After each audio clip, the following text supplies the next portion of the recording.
Pierre Descotes, maître de conférence en littérature latine à la Sorbonne.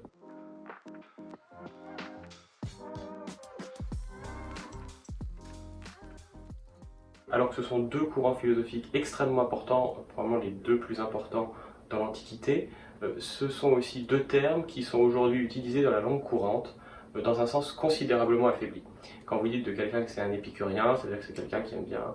beaucoup manger, bien boire, faire l'amour, etc. Quand vous dites de quelqu'un qui fait preuve de stoïcisme, ça veut dire qu'il est courageux, qu'il est résistant à la douleur. Et alors c'est des sens qui sont parfaitement légitimes, mais c'est pas du tout le sens que ces deux termes ont quand on parle de philosophie et d'antiquité.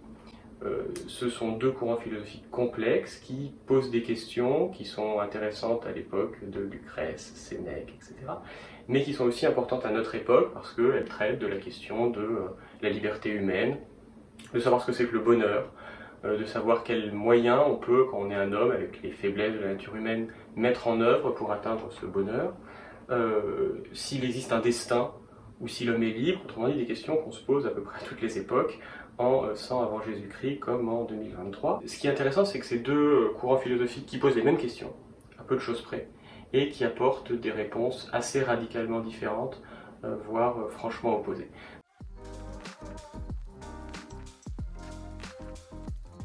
Il me semble qu'à une époque où on considère qu'une des grandes qualités en art,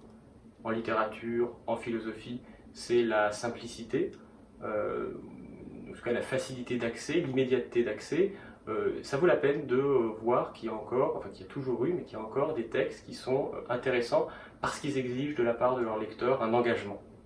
intellectuel, un engagement philosophique, une acceptation du fait que parfois on ne comprend pas, parfois on comprend mal, parfois on fait des contresens, et c'est bien normal sur des questions, comme je vous l'ai dit, sur la liberté, le destin, la nature. S'il y avait des réponses faciles, on le saurait depuis un certain nombre de milliers d'années. Donc c'est des textes qui sont beaux, qui sont stimulants,